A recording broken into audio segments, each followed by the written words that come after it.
The final round of the Blancpain Endurance Series is here at the Nurburgring this weekend. It is the iRacing.com Nurburgring 1000, the traditional now 6-hour or 1,000-kilometre race that was introduced last season and has become a very popular part of the Blancpain Endurance Series. Qualifying is underway here on a road that is drying rapidly after a lot of rain early afternoon.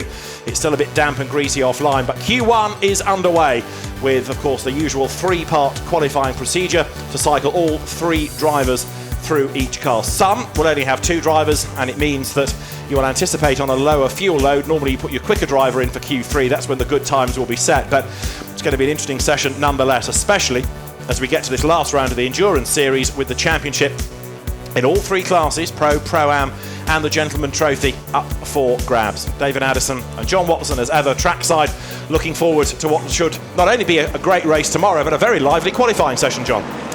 Well, I rocked up 4 hours ago and immediately it poured and it stayed wet throughout those best part of 3.5 hours. The racetrack now has got a dry line and pretty much offline it is almost dry. But of course at Nürburgring, surprise, surprise to no one, there are clouds all around the racetrack. Bits of it are in bright sunlight, other bits are really being screened by those heavy clouds. So, I mean, that's a dry track. Cheer me. I mean, we're only started and already the Aston Martin is all over the shop coming through turn 2. And behind is the number 1 Audi, which will be driven in this first part of qualifying by Cesar Ramos.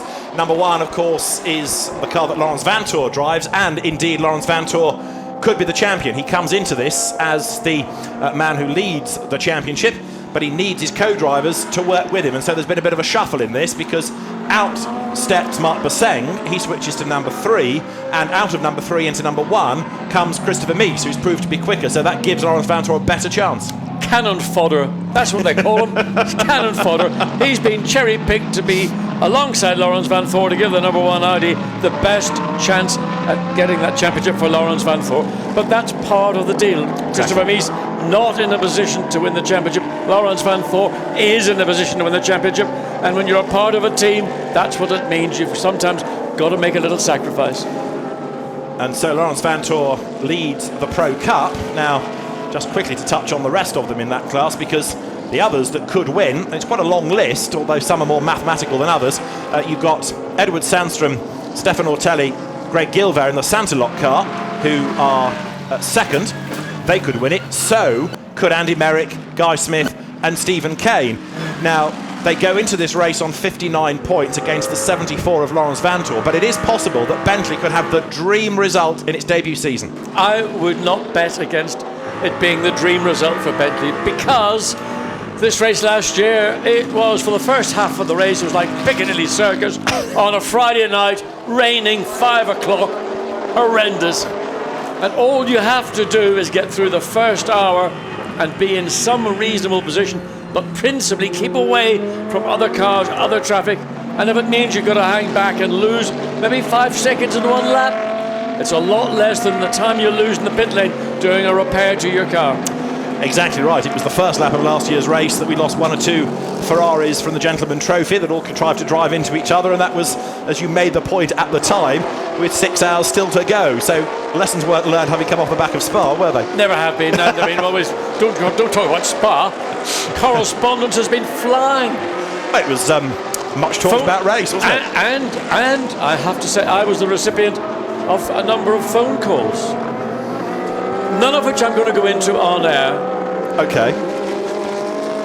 I'll fill you in with the juicy bits one day, everybody. But it was a dramatic race, let's leave it at that. Unbelievable. First 5 hours, never been involved, driving or broadcasting in an event like that. And thank goodness there were some serious injuries, but fortunately that's the length of it went. Well, there is number 111 Ferrari that links us to Spa, because that was a car, the team, Kessel Racing, that Marcus Mai suffered his big accident for, and Marcus, we gather, is on the road to a full recovery, which is perhaps the best news of the entire weekend after that monster accident on the Saturday evening. The Kessel Racing Ferrari runs to the Gentleman Trophy. Steve Earle is the man behind the wheel of it at the moment. As he goes out of the Schumacher S, rides the curb. Steve Earle's an experienced driver, but have a guess early on in qualifying who the top 2 cars might be. They were briefly Bentley. It's just been ruined, that sentence, by McLaren. Yes, still a British car. Yep. But you had Kane ahead of... Sorry, was that Stephen Kane? Stephen Kane, who comes from Northern Ireland. Is that the Stephen Kane? Sorry, caller, it's a bad line. Yeah, I mean, the Bentley is very quick. It has, for some reason, in Spa, there were a few little alterations to the BOP, and it really seemed to hurt the Bentley quite sufficiently. And hopefully they're back at the level of performance we saw at Monza, we saw at Silverstone. Great race in Paul Ricard during that lovely evening nighttime event. But Stephen Kane has done a very, very good job this year. The whole team has worked well together, but Stephen particularly has been very quick indeed. Big squeal of tyres in the background as somebody has had a moment somewhere off track. We'll try and pick up who it was in a moment. That's the quickest car in the session, and it's a Nissan that is in the gravel. It is 35, and that means Miguel Feixa, who from memory crashed the car at Silverstone, is off the road now. The timing screen says Wolfgang Wright. The entry list had Q1 to be done by Miguel Feixa, but we'll double check.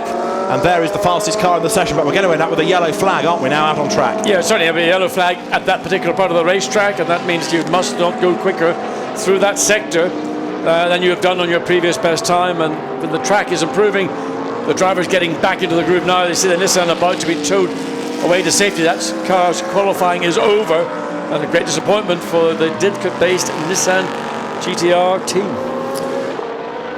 So we'll try and catch a glimpse as to which of the drivers it was, just to confirm, as you look at Stephen Kane. Very hard at work indeed behind the wheel of the Bentley. A great shot this, isn't it? Yeah, I mean, onboard shots are always good. That's the exit of Coca-Cola onto pit straight. It's always a busy racetrack, Nürburgring. You never can quite find the precise balance between entry, mid-corner and exit. Stephen Kane still quickest, 156.877. 2/10 up on Cesar Ramos. Stephen Kane goes through the yellow flag zone. Third fastest now, number 99 McLaren, which is being shown as Andy Soucek, ahead of the number 8 Bentley, Jerome D'Ambrosio at the wheel of it. Now this is the other car that could win in Pro Cup, 26 Audi, which is the Sandstrom, Gilvair and Ortelli Santilot run car. Yeah, very quick car, Edward Sandstrom. I mean, ideal partner to any driver in any long distance race. Very Swedish, very phlegmatic, very professional in the car, and he's just on a run. He's going to, well, he just wants to maintain his momentum, his motivation. He comes down through turns 4 into 5, the downhill right-hand corner, then the sprint all the way down to the bottom of the racetrack, and you come to the Dunlop curve. The one, just going back to the Bentley, the one thing I can't really get my head around is Bentley Continental GT3. It's got a sort of a cut-off steering wheel. It's the one thing that sort of doesn't quite match, doesn't quite fit, but that's for whoa, big shunt. He's kept it. Wow, Edward Sandstrom, what a bit of ice driving. Now, no wonder these guys in Sweden, when they learn to drive, it's part of the driving license process. You've got to learn in snow and ice, and he lost the back end of the car, snapped back, and then he's just a passenger as he goes across the gravel trap and does everything correctly. All that skid car training that he learned as a kid, that really paid dividends. Absolutely, didn't it, just? So Sandstrom, very nearly Sandstorm, keeps it away from the wall, and he's back on track, but weaving around to try and clean the tyres now. Yeah, well, also there's gravel all through the car. He's been dragging gravel back on. But that was a very sudden snap at the rear of the car. Very uncomfortable. We know that the Audi is prone to that. If you pitch it into the corner a bit aggressively, the back will snap. The reason they do it is to make sure the front end of the car is always going to give you the entry, the bite that you want. You just got to live with a slightly, I would call it nervous rear on the car.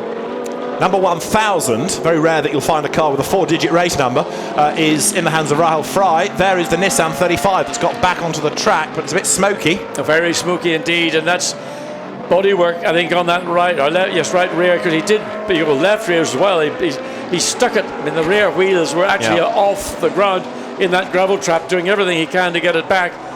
Almost to no avail, because if it does get back to the pits, there's only 4.5 minutes of the session remaining, and it's probably not done a good enough time. But the big question would be whether the repairs can be done to get it out into the next part of qualifying, because it doesn't look very well, that car, does it? That's the point. I think if it's 4.5 minutes here, the time then between this and the second session is very small. Yeah. So I would think that not only just to take the body panels off, but to ensure that there isn't any suspension damage, which I would like to think would be looked at before any new panels were attached. Now the McLarens pressing on with Andy Soucek at the wheel of 99. That car third fastest. He's on a 1:57.1. So Kane, Ramos, Soucek, D'Ambrosio, Michael Kane, as opposed to Stephen Kane, different spelling. He's fifth in the Aston Martin for Oman Racing Team, and Steph Dusseldorp now in the Mercedes is sixth quickest. Yeah, it's interesting. They've brought in Maximilian Buch into that car again because there's mathematical chance. So Maximilian Buch probably one of the quickest, if not the quickest, of the junior Mercedes-Benz drivers, as the Nissan is trying to get back on track. It's been off again.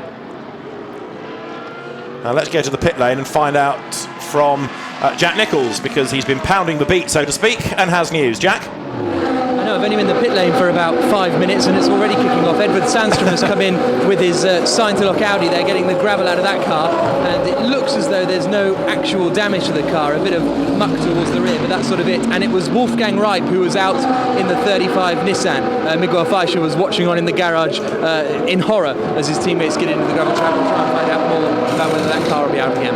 Okay, thanks very much for that, Jack. So that confirms that it was the Belgian driver who had the dramas. We've only got 3 minutes, give or take, of this session to go, and Stephen Kane quicker by 0.2 of a second. 36 cars have done a time. More will come for Q2 because those cars that will have the the two drivers only start their qualifying when you get to the second part of it. There's Nico Verdonk, who's another driver mathematically who could win this championship, and he's 10th at the moment. Interesting for Stephen Kane. He's done what is pretty much the requirement in a qualifying session. Limited amount of time. Your best lap's going to be your first flying lap on a brand new set of tyres.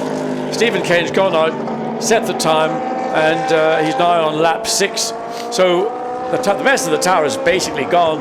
Once you've done that first flying lap, tyre then stabilises, but you're not going to get that ultimate lap time.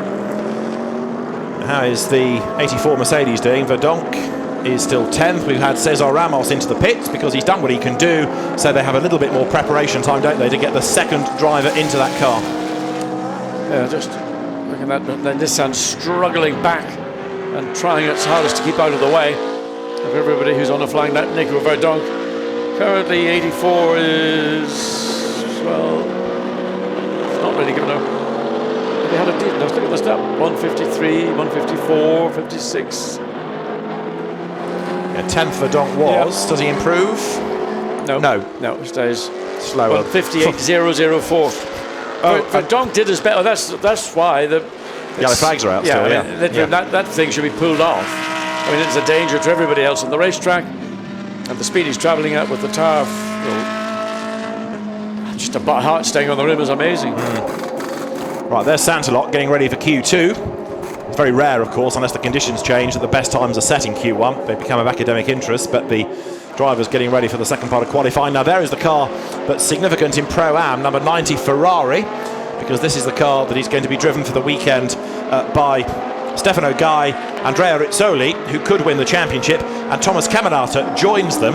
This is a rather convoluted tale, because Andrea Rizzoli has been upgraded from bronze to silver. You can't have 3 silver drivers in the car, and so Francesco Castellacci has had to be eased out of the drive and go to another team, but he can still win the championship from another team. So it's a bit unsatisfactory all round, and Thomas Caminata is drafted in as the third driver because he's the bronze for the weekend. Yeah, but good news for Castellacci is he's got Marco Siegfried, yes, who's very speedy indeed in a 458 Ferrari.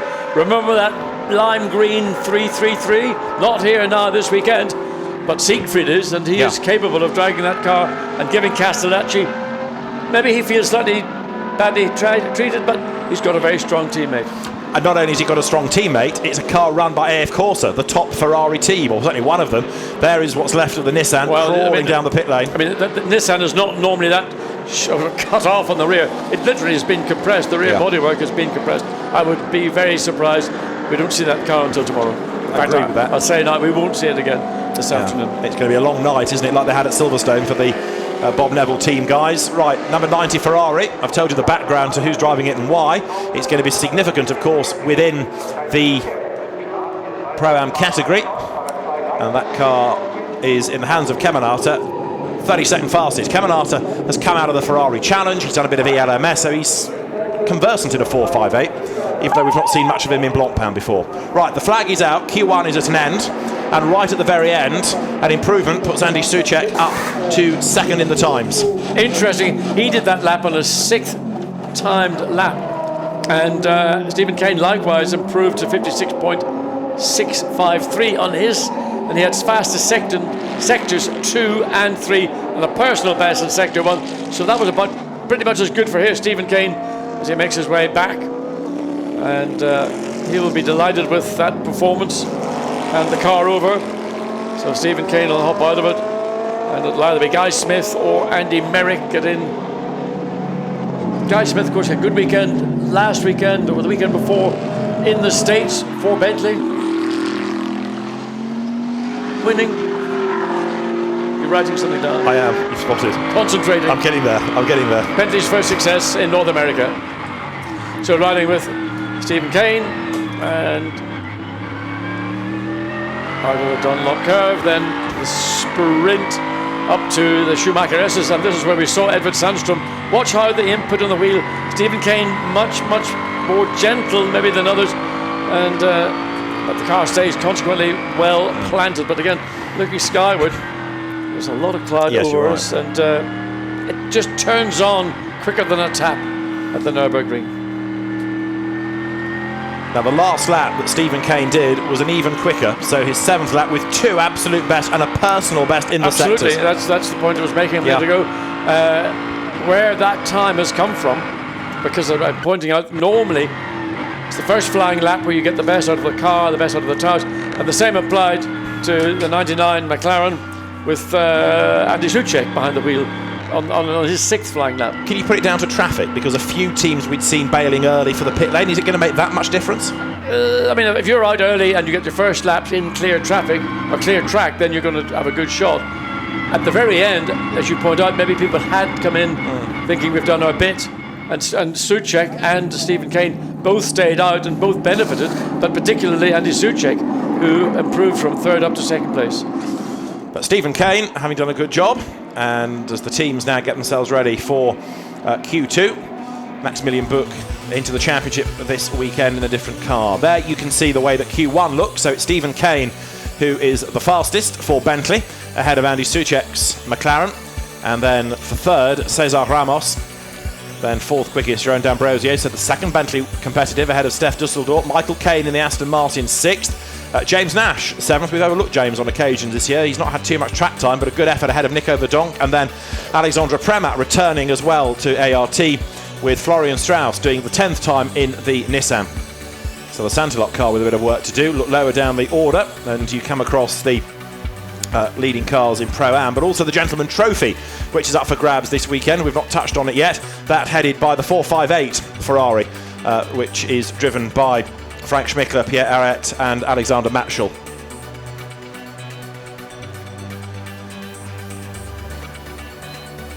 So that's the order at the end of Q1 as it scrolls right the way through for another interesting car. Is going to be Triple Eight. Jody Firth, Warren Hughes and Alexander Sims in the car run by Ian Harrison's Triple Eight organisation that's really made its name in touring car racing, but increasingly competitive in British GT. Yeah, they had a funny situation in final practice. The car stopped on track, and it stopped in the middle of the track, and the driver evacuated and left the car in the middle of the track. That was why we had a red flag. So that's what caused an interesting moment. Now let's go back down to the pit lane and catch up with Jack, who's got Bentley drivers with him. We're just trying to get in and have a little chat with Caney. Stephen, quick chat. Sorry to jump on you like this, but a good start to the qualifying session. Yeah, it was good. I don't think it's going to be enough though. We decided to take the chance to put me in first just in case the rain came. But with the yellow flag out right at the right point, the wrong point even, and then there was an Audi or two trying to play games and never really got a lap together until the end. So I don't think I got the best out of it, but I think Andy and Guy will give it all it's got if the weather stays good. Are you expecting rain then, or is it just who knows? Well, we're getting the forecast and it is meant to rain during the session, so that's why we're sort of put everything into the first run. But it's racing. You can't predict everything and get everything right. So we've got a good car though. We made all the right changes over from practice, and it feels quite good. Everything's working well. So we'll see what it's like in another 40 minutes. Cool. Thanks. Well, a job well done by Stephen Kane. Yeah, I mean, walked away. He just gets on with the job, and very casual, very easy-going guy. You saw him on the street, you wouldn't think he was a racing driver. And it's a shame that he's been overlooked for a few years. Unlike others who like to be recognised. Can't think of any of those. No, I don't know him myself. Santiloc's team getting ready. The 25 car in the foreground is from the Gentleman Trophy. And they're the monorail. Not used anymore here. They're the black clouds that you're getting concerned about. Oh yeah, I mean, I'm sitting here in the booth just looking out over the start-finish straight, and there you can see what's just rolled in, and old familiar weather. Probably some of those clouds have been here before, and they enjoy really, really throwing a joker into qualifying and upsetting people. Well, Bentley clearly have got their own meteorologist, I should say, as the Eiffel Tower, not the Eiffel Tower in Paris, but the thing sticking up on the top of the hill is the tower in Eiffel Mountains. Indeed so. I think last year I kept saying the Eiffel Tower, and I was getting told off because the Eiffel Tower's in Paris. That big pointy thing. Something like that. Yes. Right, green flag is waved then. In the shadow of the Schloss that looms over this region, the little village of Nurburgring you were looking at, the cars venture out onto the circuit. It still looks bright and sunny despite the efforts of those clouds, but chances are they'll arrive just at the very end. Throw a spanner in the works. I mean, as they head down to turn one, it probably is reasonably good. In fact, the sun is still breaking through the clouds, but as they make their way back and they sort of head in towards the chicane or the S's, yep, somebody's done made a big error there. Straight across the white line, that'll go down like a cup of cold sick with the race director, won't it? Yeah, there's the rear damage. I mean, principally, it's superficial, but you never know. There are chassis parts there that are attached to the body parts, which did take a major impact. So you get a chance to have a look at the great variety of cars in this championship, because as the Audis, the Ferraris, the BMWs, the Mercedes, the Bentleys all pour out onto the circuit, it's a very busy grid. We have 40 cars ready for this final round of the Blancpain Endurance Series. I didn't hear you say Porsche. I don't think we have a Porsche. You're right. Which is a real tragedy, I think, for a GT3 race. Exactly. Interesting there. Is that the Butson Dinon Auger Karim Auger? Yes, they've dumped the McLaren and they got a BM. Well, they haven't dumped the McLaren. They're just trying the BM as an option, I think, for 2015. We have said during the course of this season that the McLaren is not a gentleman-friendly car. Lots of people bought them when they came out and were bitten by them. They work well in the hands of the pro drivers, but they're not easy cars for the gentleman. And perhaps there's a feeling that a BMW, which is perhaps a rather more user-friendly car, is a better bet for those in Pro-Am or the Gentleman Trophy. And it's to the Gentleman Trophy that Karim Auger stepped, because he's now doing the race with just himself and one other driver, Olivier Grutz, and therefore they can step back that way into the Gentleman Trophy. It does make sense. It'll make sense only if they get a better result, better performance, and that remains to be seen. They're both quite different cars. Certainly in the case of the BMW, it's generally considered to be the high downforce GT race car of the entire field, where the McLaren is ultimately the definitive GT car, but because of rules and regulations, all this performance potential is kept in check. But it is on the limit a much more, let's say, tricky car than I would assume that the BMW might be. Now, Christopher Mies is the man to watch early on in the session, because he is at the wheel of number 1 Audi, and by being at the far end of the pit lane, they are with a little bit more space in which to work, and as soon as in the pit stops for the race, the cars can be released straight into the session, straight back into the track. And blasting back on track then now is Christopher Mies. He has got, of course, the absolute best within the first sector, but nobody else has done a proper lap time yet, so we'll get a better indication a few minutes into this part of qualifying. But who are the others? Well, Andy Merrick, Duncan Tappy in the Bentleys, they're going to be well worth watching. The 99 McLaren has been dispatched for Kevin Kyrgios, so they're keeping Kevin Estre to the very end, and then he's going to light up the place, isn't he? Yeah, I mean, that's a strong car, whichever way you look at it. Kevin Kyrgios, maybe of the three drivers, the one that you'd put at the third of who's quickest in that car, Kevin Estre or Andy Soucek. That's going to be tossing a coin. Strong car, and I expect to see that car not necessarily in this session, but certainly in the overall outcome of qualifying. Up to the timing line then comes Christopher Mies. Remember, the gun time is a 1:56.6, and straight away Christopher Mies does a 1:55.7. Well, Stephen Ken said, I don't think it's going to be enough. The time we did a 56.6 or 7, and he's proved absolutely right. Christopher Mies has absolutely mullered that best time. Absolutely right. Now, I know the cars are a bit lighter, a bit less fuel, but that's still a massive gain. Mark Bosseng has gone second. Now, Warren Hughes, you expect Warren Hughes to be good because he's another of those drivers who just gets on with the job, massively experienced. He's gone third in the BMW, and fourth is Marco Seefried. Well, that I'm not surprised. Delighted to see Mark Hughes. I mean, poor man's been racing everything and never really fully achieved his potential. As we go back and look at Andy Merrick sawing away at the wheel of the Bentley, coming up to the Schumacher S's. But Mark Hughes in third place. Duncan Tappy fourth for the Bentley. Now he's just one ahead of the Ferrari of Manfred Siegfried. As you ride on board with Andy Merrick, we'll start to see what he can do at the end of this lap. He's in the second sector. Stefan Ortelli's up to third quickest, behind Mark Bosseng. Yes, early days. But it was, Mark Bosseng not disgracing himself in number 3. When you come to it, you wouldn't just... Do other competitors really feel that Audi's ganging up because they do such a great job? They take a product, they fine-tune it, and they put a variety of different drivers into it. Let's look at Andy Merrick as he comes into the Coca-Cola curve. Looks very, very nice. The car looks very easy to drive. When you get the onboard, of course, you see the driver working quite a lot more than you would maybe look at from the camera, the external cameras. But fundamentally, what Bentley have got in this Continental GT3 is a car that helps the driver rather than fights the driver. 84 Mercedes, which is being driven by Harold Primat, that currently is 10th fastest, and Harold Primat sharing the car with Nico Verdonk and Ben Schneider, who of course was the winner of the equivalent event last year.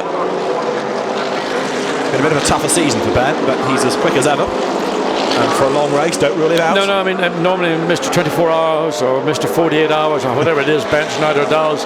Last year he had a most unbelievable 3 24-hour wins plus winning here, and I mean, he writes the book on how to drive racing cars, particularly touring cars, DTMs, and GT cars of all descriptions. Yeah, he's been a great ambassador for Mercedes, not just in terms of winning races, but with his, if you like, post-DTM career, doing drive days and being slotted into cars to work with customers, and is still a very, very good driver indeed. But Harold Primat at the wheel of the car, 10th fastest, then going after Gregoire de Moustier.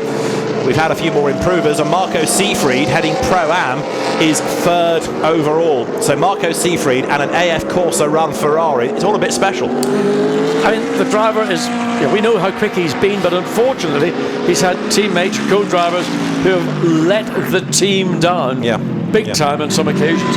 And now that Siegfried has maybe been let off the leash and in a car with better quality teammates, maybe see a better result for the German driver. I mean, certainly a class win is a possibility this weekend, and if that happens, of course, it will help perhaps steer Castellacci to the championship, because he goes into the race with the same number of points as his rivals. There is Ben Schneider, along with Max Buch looking at the screens.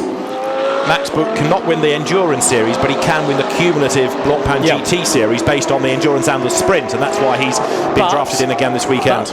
It's Maximilian Götz, who's normally the partner of Maximilian Buch, who is better placed because Max Buch missed one of the rounds towards the middle of the season. So that gave Max Götz the advantage. So Buch is there to really back up others. Now, how's Stefan Ortelli getting on in the Santalok Audi? He's down to 8th, but it's not all about qualifying, is it? It's about what happens at the end of 6 hours of racing as they come up onto the back of the 111 Ferrari, the Earl Kramer Talbot car. Yeah, you can see Ortelli's definitely being held up. Oh, and it is coming on terrain around different bits of the racetrack. And Ortelli frustrated by that. Wipers going as they come up now. And look at all the concern.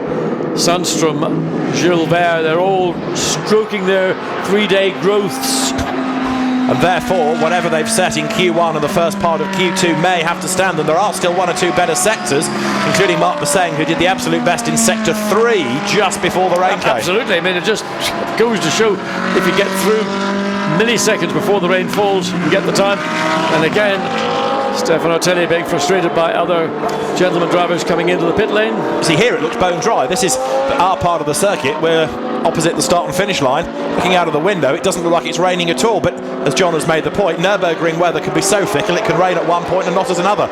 Well, it's horrible. I mean, to have these conditions where you just don't know one lap to the next. You've got to really look, either use your peripheral vision and see any of the race fans that are here. Are they sticking their umbrellas up, literally, or try and look skyward? It's not easy in any race car, let alone a GT car. Your forward vision is literally forward, not skyward. And of course, they're on slick tyres. Now, at what point does it become so wet that they fail to have any benefit? And off the road has gone a Ferrari 26. That is, I'm afraid, in the wall. It's the Insight car, isn't it? It's the Dennis Anderson Martin Jensen car, number 17, that will swing itself back onto the road. 26th fastest it is. And that's just coming out of turn 4. Now that's unusual, but it just indicates that's where the rain is falling. And I was going to say, you asked the question, when you ask the question again, when do you realise? When do the slicks start to have their benefit? As long as they've got some warmth and it's not too wet, they just about work. But at some point, it goes away completely, doesn't it? We just saw it. That's it. That's what happened.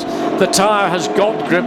The temperature is falling because the track is wet, and there's a point at which then the coefficient of grip and just physics take over, and off you go. Everybody's into the pit lane, and this session is over. Because even if it stops raining, it's going to be a greasy track, and you can see that the Mercedes has been either into something or somebody. Yeah, a little bit of rubber contact on the right front. I suspect that's on the left rear, most likely the left rear of somebody else around the racetrack.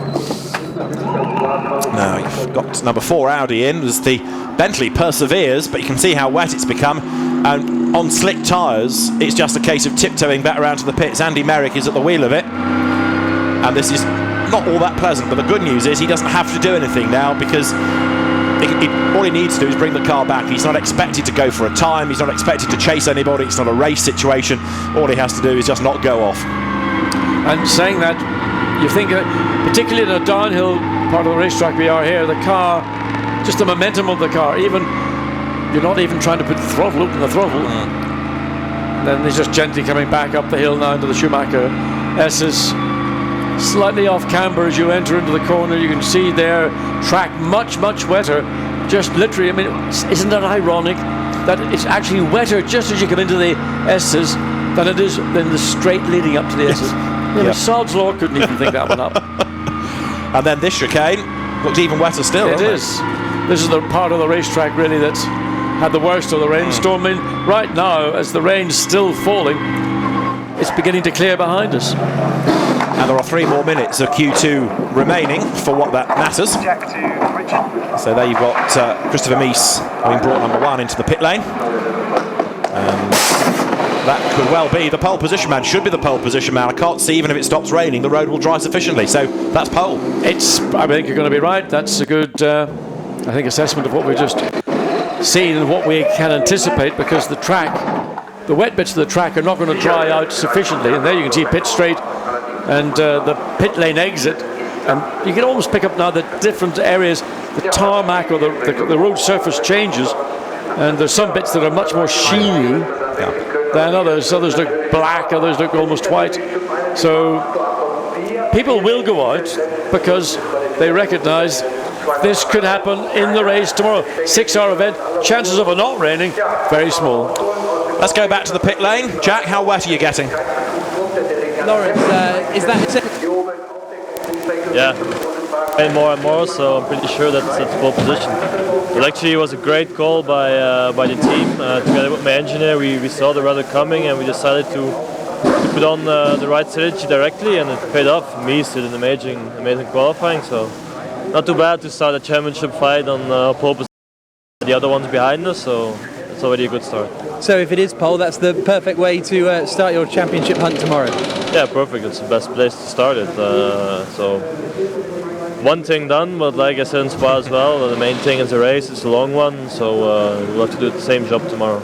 Even though you didn't do anything, well done. Yeah, thanks. Yes, easiest pole, isn't it? You put somebody quick in the car, sure, and then take the plaudits. Absolutely. I mean, Lawrence is going to take that one. Of course. I suspect that the teams will go out because, as I mentioned just before the interview, there's every good chance at some point, if not for the entire day, the conditions will be changeable, and consequently you just, what's that little bit of tantrum, or was that...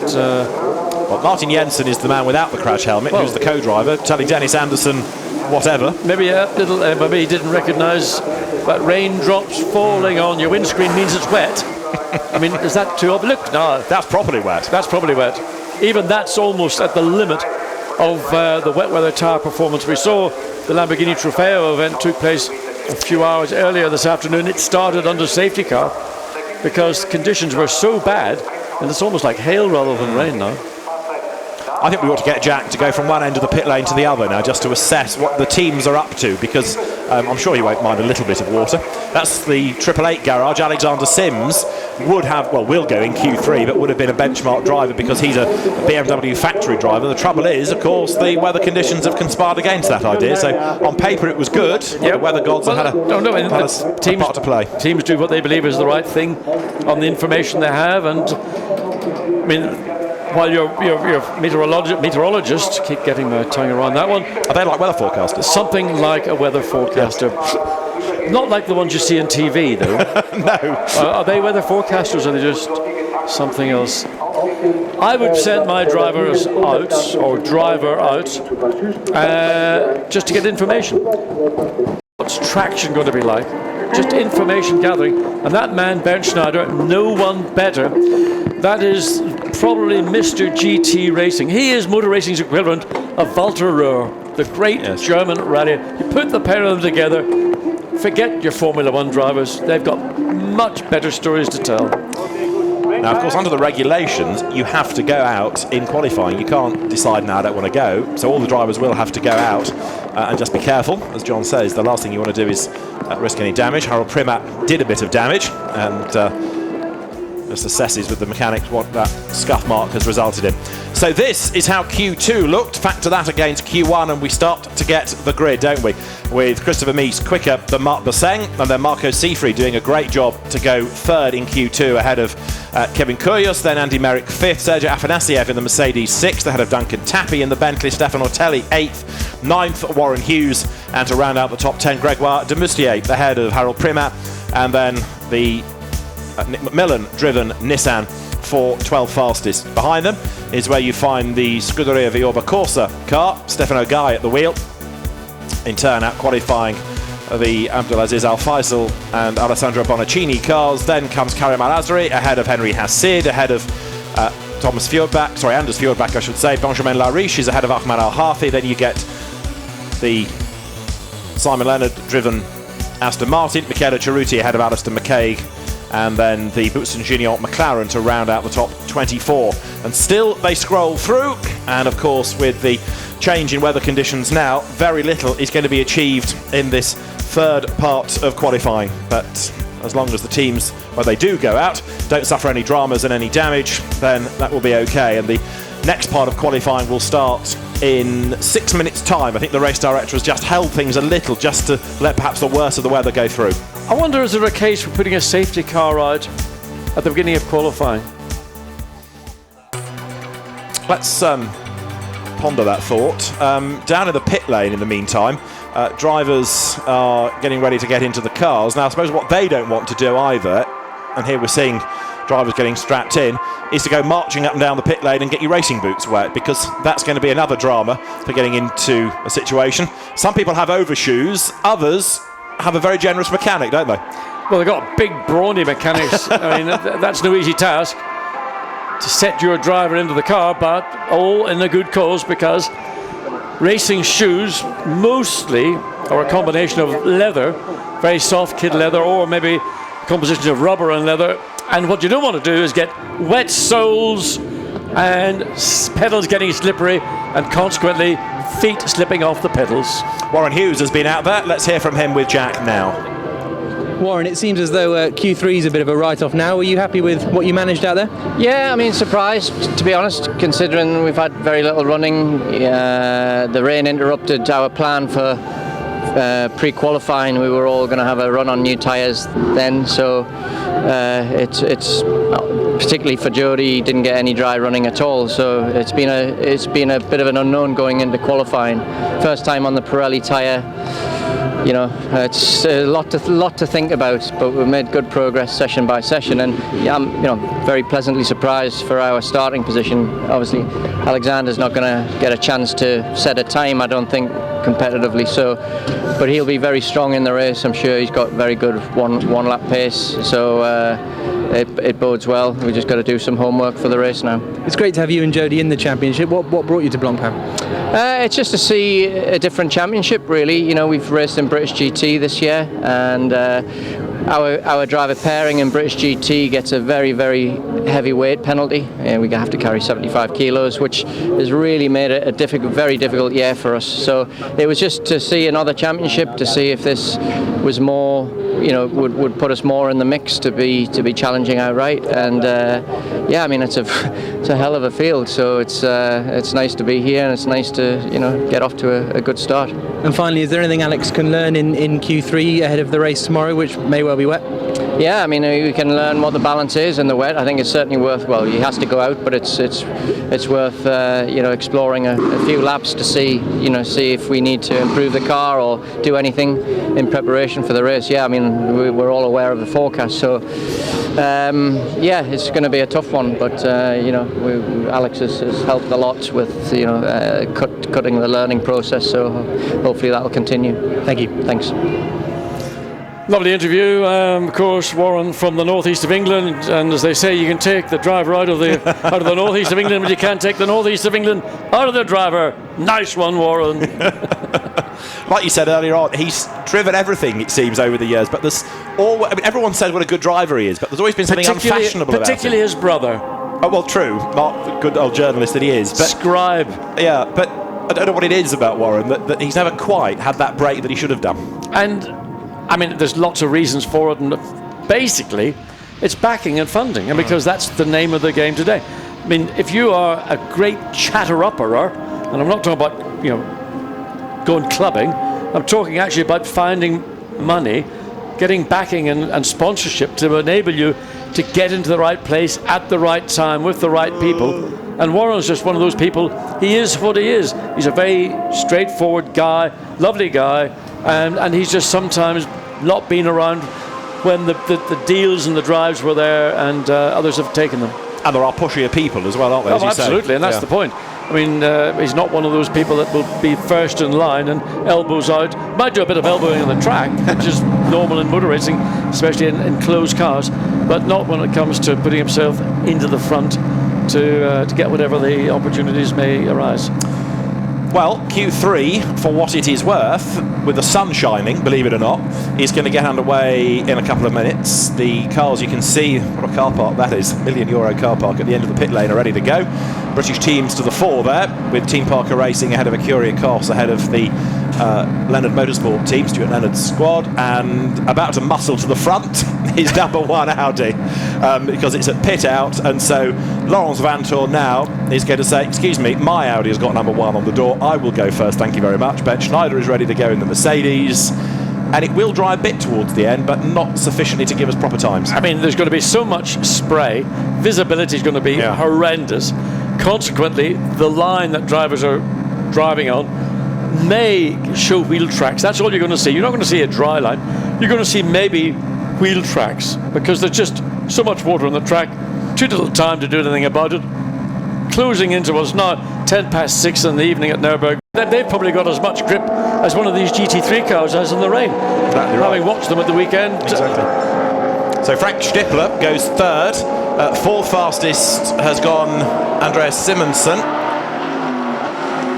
And news I gather from the pit lane is that number 35 Nissan is not far from being repaired, but with the rain falling again, what the team didn't want to do was complete the job and go out and risk it even further, so they're going to take the time to get the car sorted, ready for tomorrow. So I think we're seeing a little bit of preparation from the centre lock drivers, Edward Sandstrom and Stefano Telli. Car 26, they're keeping an eye on Gregory Gilbert as he comes through. Again, you can see just how nervous the Audi is compared to other cars. And that was the corner we saw in the opening session where Edward Sandstrom got the back end of the car out of shape, and it just sort of disappeared into the gravel bed, and luckily no damage to the car. But it is probably the part of the racetrack where the drivers of the Audis in particular are sort of just hanging in and hanging on and hoping they get through cleanly. And look at this, the sun shining. It's virtually a silver road, isn't it now, as the light bounces down hard for the drivers with the not just track conditions, but visibility also a problem in terms of reflection, in terms of spray. And this part of the circuit doesn't look too bad at all, as tottering up towards the curb was Gilbert. Now, come the end of the lap, where's he going to slot in? Because this car has not yet done a flying lap. Of course, it's the dry lap times that are going to count, really, as up towards the timing line he comes. But for the purposes of interest, Greg Gilbert goes third quickest, indeed. Good effort, that. Yeah, and I mean, technically or in theory, with track conditions. Well, what are you doing, Gregory? What are you doing? I just drove straight off to the left. I mean, did he look down? Did he look up? And look at saying what a good job he's doing and he could improve on this lap. And he came down and he's turned 24 hours in an R8 LMS Ultra, but Nico Müller sharing this car with Rahul Frey and Didier Couch, the downhill ski champion. Interesting, watching Nico Frey come into the final turn, Coca-Cola car. When he got on the brakes, he was actually quite aggressive because you could see the nose of the car just dip down. Now, that's his style of driving. What it also does, of course, it puts a lot of load into the front. In other words, it helps the front end turn in, but nonetheless, it looked quite an aggressive brake application. And going one way over the pit lane exit line and then back again. Rizzoli. He's already had a spin, hasn't he, in this session? But survives. And the number 90 Ferrari, one of the leading cars in Pro-Am, is 13th overall. Runs it right to the outside again, runs the right rear over those curbs. Track awareness is not what I would say strong point for the Rizzoli. Maybe he could do with a bit more time, simulator or something like that.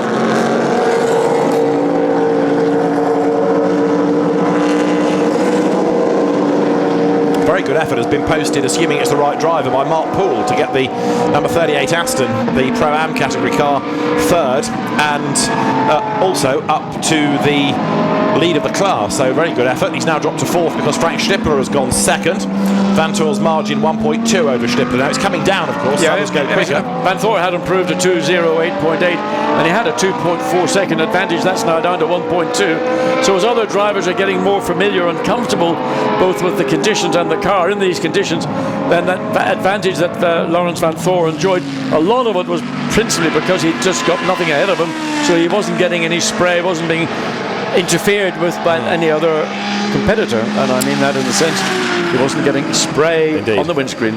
Another good effort, a new Pro-Am pole, or at least Pro-Am quickest time. Nicola Armindo in the BMW, 2:11.0 ahead of Müller, and ahead therefore of Mark Poole. Kevin Estra's dropped down to 7th, ahead of Max Buch, ahead of Bert Schneider. Ollie Bryant is 10th, but 3rd in Pro-Am, ahead of Nick Katzberg. And 3 more minutes to go. Quite a few cars now starting to head for the pit lane. Lawrence Vantor still on it. He's recorded fastest first sector on his current lap. That's lap 6. I mean, in fairness, the road is drying all the time. It's very rare that somebody comes across the line and doesn't improve. There are 1 or 2, but in the main, lap after lap, people are going quicker, aren't they? In the main, I think that's a good assessment. And looking at all the way down, the best lap time we saw was around about a 2:10.11. And already Lawrence Vantor has taken the best part of 2 seconds or more out of that initial fastest lap that he's had. Fastest now overall in second sector as we watch the cars come up through the Michael Schumacher, up through those tricky S's. And again, into this semi-banked. It used to have a name, that corner. It's got me. And then you get into the pit curve, which I sort of don't really forget. Again, it's an important corner because it leads on to the quickest part of the racetrack. Everybody now has got the message, stay high, because there's more bite and more grip up there. Slightly longer, but your exit speed's higher. And we have got just 90 seconds of the session to go. Lawrence Vantor with another improvement last time, 2 absolute best, but also now Frank Stippler, who knows his way around here, and the Nordschleife like the back of his hand. He has gone third with an absolute best in the last sector. Up towards the timing line comes Julian Westwood's Gentleman Trophy Audi, hard charging in the background. Look, one of the Mercedes, which is the Andreas Simonsen car, comes over the timing line. Lots of spray being generated still, though. Yeah, and that's the difficulty that you've got when you get into traffic, and just judging your braking distance when you're trying to get a clear lap.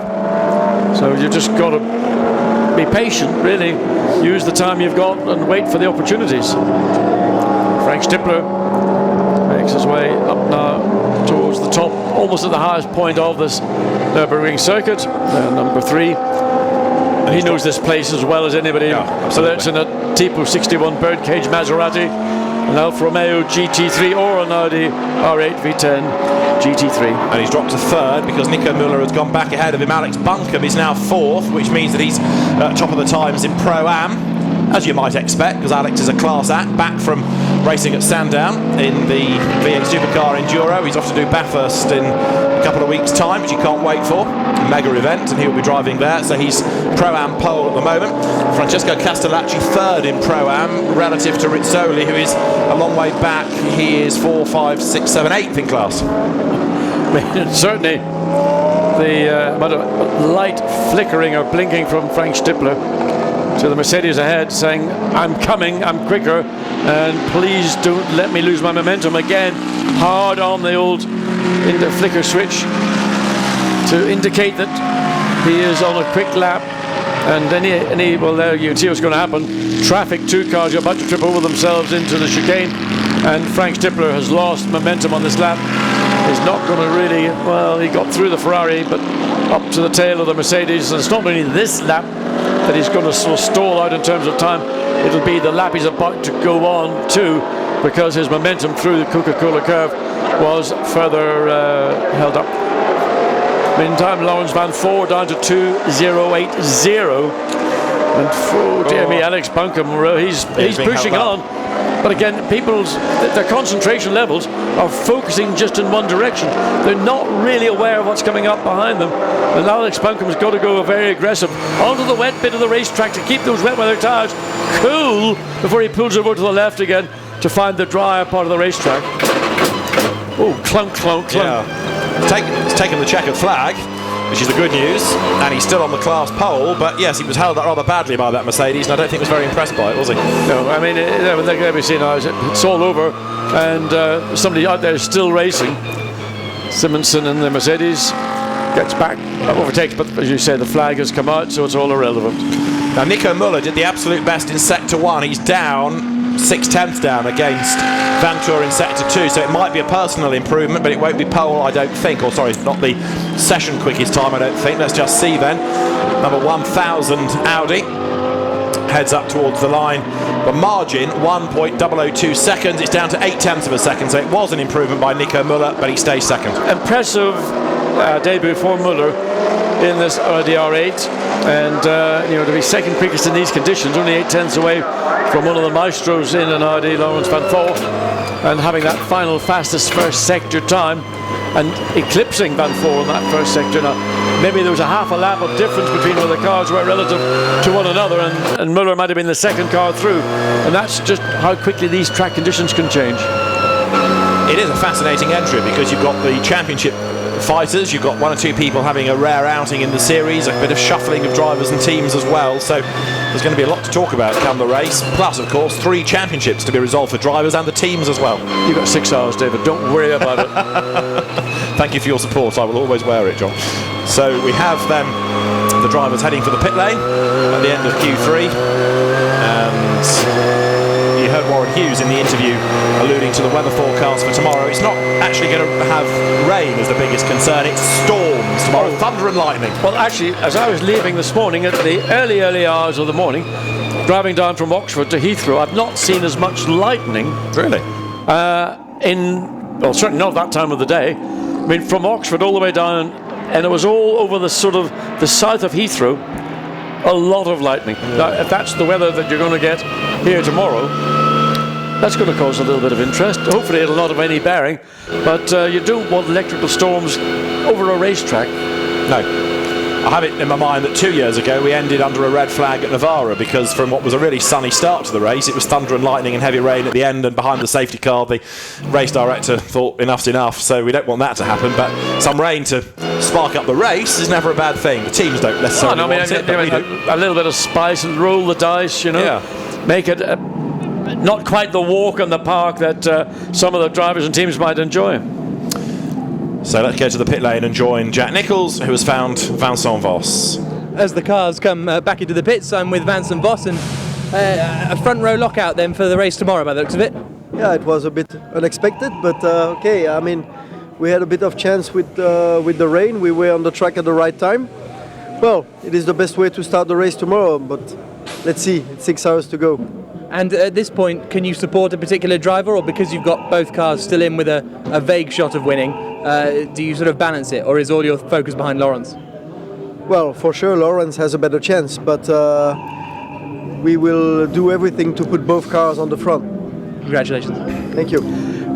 Here's a question that was posed to one of my teammates back in the distant past. I had a mathematically better chance to win the Drivers' Championship, and my teammate had a mathematical chance also, but his was poorer than mine. And our team boss spoke to the other driver and asked him, if John is behind you in the opening laps but he's quicker than you, are you prepared to concede to let him try and make progress and potentially go on and win the World Championship? Oh, well, I'll finish the story tomorrow. Well, let's have a look at the results and we'll come back to the story. This is how qualifying 3 looked, and it was Laurens Vanthoor that did that top time, ahead of Nico Müller and Frank Stippler, 3rd fastest. Heading Pro-Am, the Nissan of Alex Buncombe, ahead of Mark Poole. Very good job that Mark did in that car, although I suspect it was a Joe Osborne time, but it's shown on the screen as Mark Poole. Then it was Bert Schneider ahead of the Alvaro Perret-driven McLaren, Francisco Castellacci from Greg Gilver, who was off in the gravel, Kevin Est only 10th, Nicola Armindo ahead of Andreas Simonsen in the Mercedes. 13th fastest I should say, is the number 4 Stefan Richelmy driven Audi. He's drafted in. They go to Pro-Am, the GP2 race winner, ahead of Chris van der Drift, ahead of Nick Katzberg, ahead of Stefano Rizzoli. Max Buch only 17th, Alexei Vassiliev 18th, ahead of Ollie Bryant, and then Marco Frezza. Julian Westwood a good 21st, ahead of Frank Schmickler, second in the Gentleman Trophy. Alexander Sims 23rd, and Stefano Comandini 24th. The Bentley only 25th this time, number 7. With Guy Smith at the wheel of it, ahead of Michael Meadows, then Francisco Guedes, clear of Karim Auger, Freddie Barth in the troublesome Jaguar, ahead of Michel Petit, then Vladimir Lunkin from Martin Jensen, Simon Knapp, and Stephen Jelly, 34th for Oman Racing Team, ahead of Marc Rostam, and then Antoine Leclerc. And the remaining cars in the 40-strong entry, Kessel Racing's 111 Ferrari, Liam Talbot, Steve Earle, Freddie Kramer, ahead of Bruce Logier-Aruda in the last part of qualifying, and Yannick Malagol 39th. And so we have, of course, the 35 Nissan not having ventured out into the final part of qualifying. The highlights really started with Edward Sandstrom, who went off the road, but we'd already had dramas for Wolfgang Reip, the Belgian, having done some damage to the rear of the car, and he dragged the 35 Nissan back to the pit lane, but that was the last that was seen of it during qualifying as the team effected repairs. As the rain came at the end of Q2, so Dennis Anderson it was that had a moment, and drivers being carried to the cars ready for the final part of qualifying. Laurens Vanthoor installed behind the wheel of number 1 so that he didn't get his boots wet.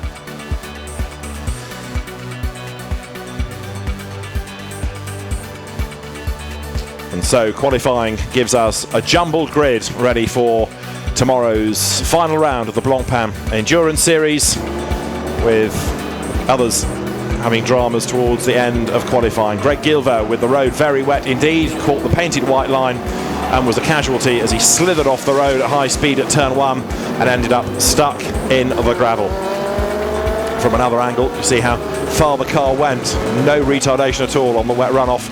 But a good job was done by Nico Müller to go second fastest in the Audi Race Experience car, despite getting a little bit crossed up at the chicane, but he pressed on regardless. It was Frank Stippler third in what's been a very impressive job done by Audi to lock out the top 3 places in Q3. Then you have to look at all the times across the 3 elements of qualifying, and the grid will be formed for tomorrow's final round of the Blancpain Endurance Series. But Laurens Vanthoor was the gun driver in the wet part of qualifying as he came through to be the fastest. And the championship leader in the Pro Cup goes in tomorrow looking strong. It's going to be a great race tomorrow. Join us if you will. For Jack Nichols and John Watson, from me, David Addison, for now. Bye-bye.